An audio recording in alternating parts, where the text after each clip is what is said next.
Noong 2010, isang malakas na pagyanig ang gumulat sa mga minero ng isang copper mine sa bansang Chile. At dahil dito, natabunan ang lahat ng kanilang lagusan palabas at natrap sila sa isang maliit na shelter na may 5 kilometro mula sa entrada ng mina.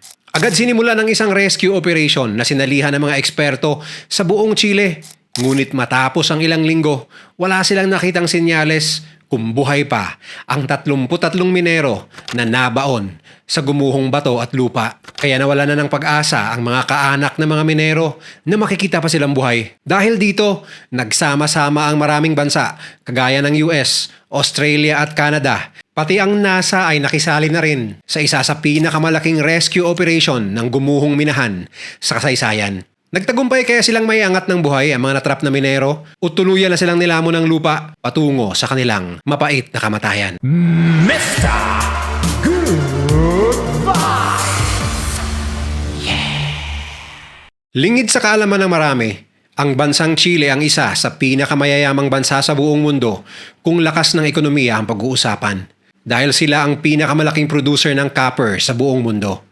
Ayon sa datos, mahigit sa 5.2 million metric tons ng copper ang naipoproduce ng bansang ito taon-taon. Higit na lamang sa mga kalabang bansa tulad ng Peru, China, United States at Russia. Dahil copper mining ang tampok na industriya ng naturang bansa, kabog din ang kinikita ng mga minero doon. Ang average na monthly salary ng isang minero sa Chile ay pumapatak ng 1.8 million Chilean peso. O kung i-convert sa Philippine peso, higit sa 1 milyong piso ang maaaring kitain ng isang minero sa Chile kada buwan.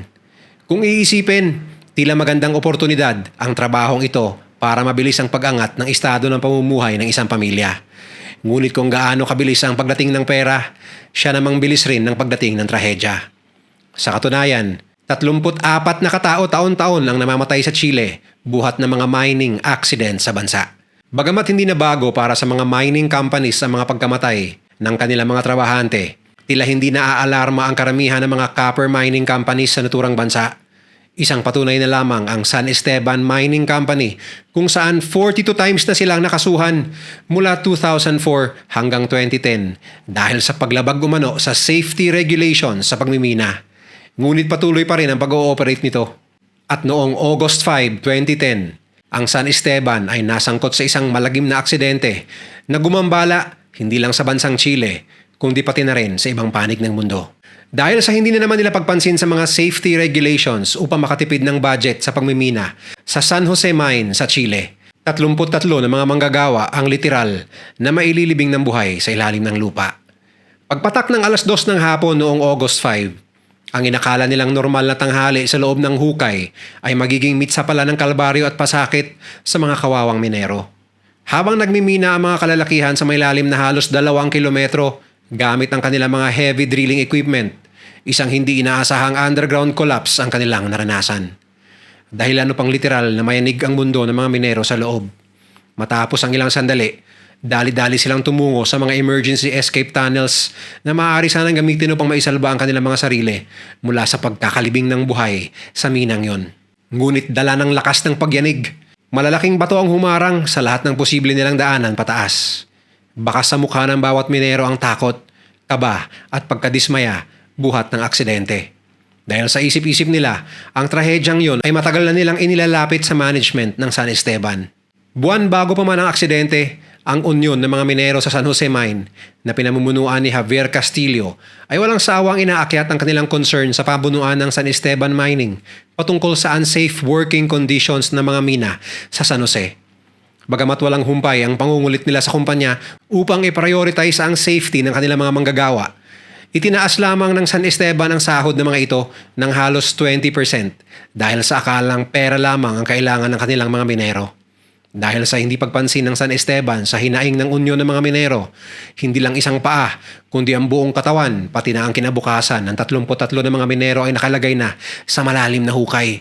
Matapos na mai-assess ang sitwasyon ng kanyang team, ang shift supervisor na si Luis Urzua ay agad-agad na tinipon ng mga kalalakihan at iniutos na pumunta sa pinakailalim na parte ng mina kung saan naroon ang isang silid na tinatawag nilang refuge. Ang naturang emergency shelter ay may layong 5 kilometers mula sa entrada sa ibabaw ng mina. May sukat itong 50 square meters na mayroong dalawang mahabang upuan. Bagamat mayroong mga food supplies sa naturang silid, sapat lamang ang mga pagkain at inumin na makikita doon sa loob ng 2 hanggang 3 araw lamang. Sa oras na nakarating ang grupo sa shelter, nagpresenta si Luis na iwasto ang rasyon ng kanilang pagkain dahil walang sino man ang nakakaalam kung kailan sila makakalabas o kung sila man ay makakalabas pa. Sa ibabaw naman, nagkakarambola ang mga minerong hindi nasama sa pagkatrap. Hindi nila malaman kung ano ang dapat gawin para iligtas ang kanilang mga kasamahan. Sinubukan ng mga rescuers na i-bypass ang mga nakaharang na bato sa main entrance at sa alternative passages ng mina, ngunit ang bawat daan ay naharangan ng mga malalaking bato.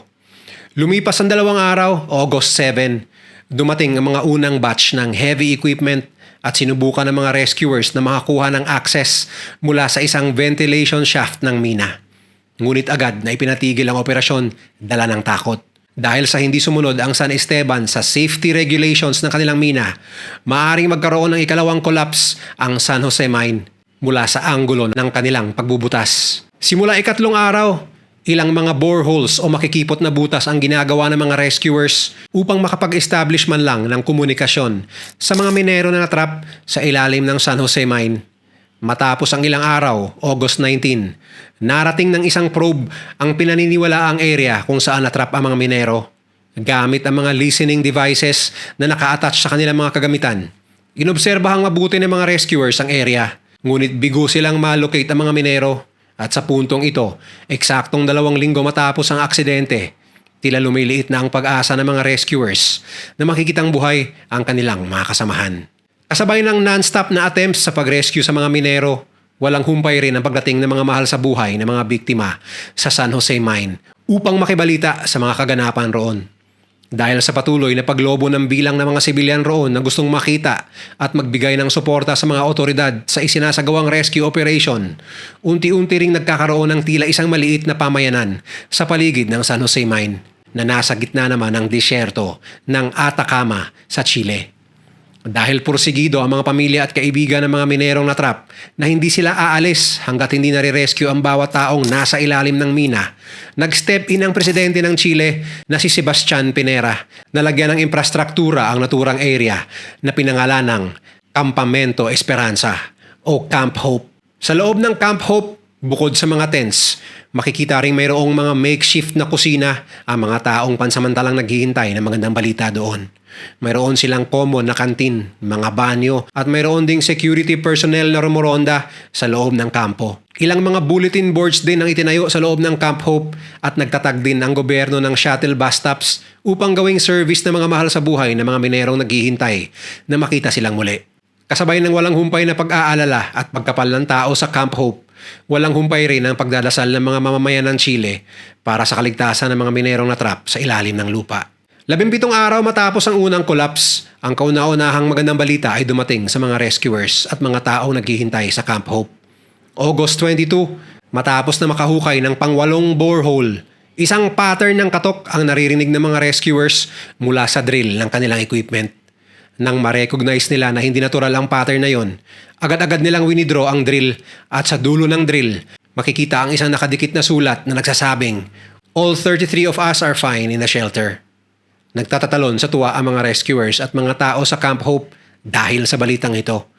Wala silang sinayang na panahon at agad na nagpadala ng mga video cameras na may audio equipment upang makita at ma-assess ng mga otoridad ang sitwasyon ng mga minero sa loob. Makikita sa video na pawang mga nakahubad ng pantaas ang mga kalalakihan, dala ng init at kawalan ng sapat na hangin sa shelter na kanilang pinagtataguan. Malubhang nangangayayat rin ng mga minero, dala ng kawalan ng sapat na pagkain. Bagamat malagim ang kinasangkutan nilang aksidente, makikita sa video na panay ang ngiti at biro ng mga kalalakihan sa kanilang mga rescuers. Ayon nga mismo ng supervisor na si Luis Orzua, iyon na raw ang pinakamahabang shift sa kanilang mga buhay.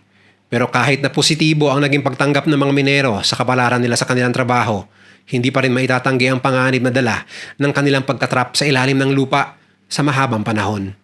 Bukod sa malubhang malnutrisyon at pagbawas ng timbang, malaking concern din ang estado ng pag-iisip ng mga natrap na minero. Malaking factor din ang kalinisan sa shelter na kung hindi mapapanatili, maaaring magdala ng mga sakit at komplikasyon na maaaring ikamatay ng mga kalalakihang nasa ilalim ng lupa. Ayon sa Health Minister ng Chile noon na si Jaime Manalich, may hawig daw ang sitwasyon ng 33 na mga minero sa kondisyon ng mga astronauts sa International Space Station. Dahil dito, minarapat ng Chile na tumawag ng isang ekspertong grupo galing NASA upang umassist sa kanila. August 31, dumating ang 2 doktor, isang psychologist at isang engineer mula United States upang magbigay ng kanilang ekspertong insight sa operasyon. Bagamat all out ang suporta ng gobyerno ng Chile at mga mamamayan nito, hindi maaaring mapabilis ang pagsalba sa mga minero. Ayon sa mga eksperto na present sa San Jose Mine, maaring ilang buwan ang aabutin bago tuluyang mailabas ang mga kalalakihan sa mina dahil sa pagkasensitibo at komplikado ng operasyon na kakailanganin upang hindi na muling magkaroon ng aberyang collapse sa naturang mina.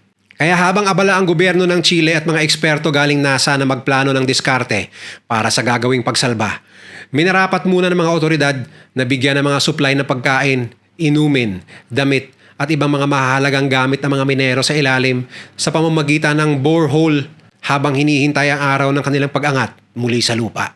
Bagamat alam nilang mahabang panahon pa ang bibilangin bago sila maisalba, isang sandata ang kanilang naging sandigan upang manatiling buhay at lumalaban.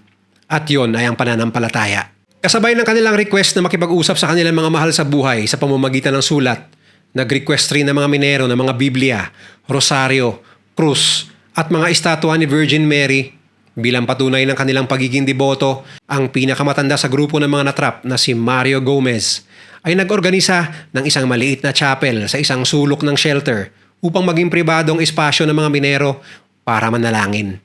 Si Jose Enriquez naman na kasali sa grupo ay isang batikang minero na may 33 years na experience ang nagsilbing preacher sa naturang chapel na nangasiwa ng kanilang pananalangin araw-araw.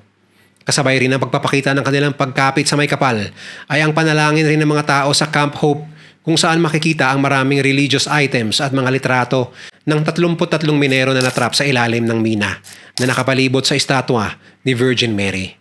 Kasabay ng mga taimtim na panalangin ay ang pagkasana rin ng plano ng gobyerno ng Chile. Inadapt at dinevelop nila ang rescue plan na ginamit noong 2002 sa US Q Creek Mine Rescue. Para sa madaling sabi, gagamit ang rescuers ng 3 high-powered drills. Ang una ay ang Strata 950 na tinatawag nilang Plan A. Ang ikalawa naman ay ang SRAM T130XD bilang Plan B. Ang ikatlo naman ay ang Rig 421 na tinatawag na Plan C. Para sa maikling pagkukwento, hindi naging smooth ang operasyon ng mga naturang drills. Bagamat high-powered, high-tech at fully customed ang mga drills na gamit ng mga rescuers, tila pinatunayan lang ni Mother Nature na no match ang gawang tao sa gawang kalikasan. Makailang beses silang papalit-palit ng pyesa at anggulo, dala ng matitibay at malalaking bato na nagsisilbing harang mula sa kaligtasan ng mga minero sa loob. October 9, 2010, matapos ang mahigit 2 buwan ng non-stop na operasyon sa San Jose Mine, bandang 8:05 ng umaga, ang drill ng Plan B ang unang nakarating sa kinaroroonan ng mga minero. Dahil dito, nagbunyi ang mga tao sa Camp Hope at ang mga rescuers sa breakthrough na ito. Dahil sa wakas, malapit na sa katotohanan ang pagsagip sa kanilang mga kasamahan. Salamat sa efforts ng iba't ibang mga bansa tulad ng Australia, US, Canada, mga ibang bansa sa South America at South Africa na nagparating ng tulong sa nasabing operasyon.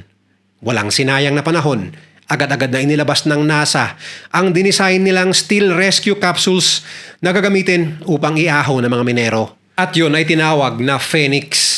Ang Phoenix ay equipped ng mga retractable na gulong upang maging smooth ang pag-ahon ng naturang steel capsule. Mayroon ring oxygen supply ang capsule, mga ilaw, video at voice communication devices. At mayroon din itong reinforced roof upang protektahan ang taong nasa loob ng capsule sa mga unexpected na pagbagsak ng bato. Ayon sa kanilang kalkulasyon, aabutin ng higit sa 48 hours ang pag-ahon ng mga minero dahil kailangan itong gawin isa-isa. Ngunit para sa mga natrap na kalalakihan, ano ba naman ang ekstrang 48 hours kung kapalit nito ay ikalawang tsansa na mamuhay ng normal kasama ang mga mahal nila sa buhay. Dahil dito, inilunsad na ang Operation San Lorenzo noong October 12. At ang unang naiahon mula sa nagkolaps na mina ay si Florencio Avalos, kung saan sinalubong siya ng kanyang anak at may bahay ng mahigpit na yakap at sigawan ng mga tao dala ng galak. At sa oras ng kanyang pag-ahon at ang mga sumunod pa, nakalkula muli nila na maaaring maging mas maigsi sa 48 hours ang pag-ahon sa lahat ng 33 kalalakihan na natrap sa ilalim ng mina. Isang magandang balita muli para sa mga taong nag-aabang sa Camp Hope. Sa loob ng ilang oras, buong sambayanan ng Chile ang nakatutok sa rescue operations na ito sa TV. Bawat pag-ahon ng minero ay siya namang pagpapalakpak sa tuwa ng mga mamamayan ng Chile dahil sa kakaibang istorya ng katapangan at pananampalataya. At bilang isang totoong leader, ang shift supervisor na si Luis Orzua rin ang huling lumabas ng mina. Sa makatuwid, pinauna niya muna ang kanyang mga tauhan bago ang kanyang sarili. Sa kanyang pag-ahon, ibinalandra ng mga rescuers ang isang banner na nagsasabing Mission Cumplida Chile o sa English, Mission Accomplished Chile.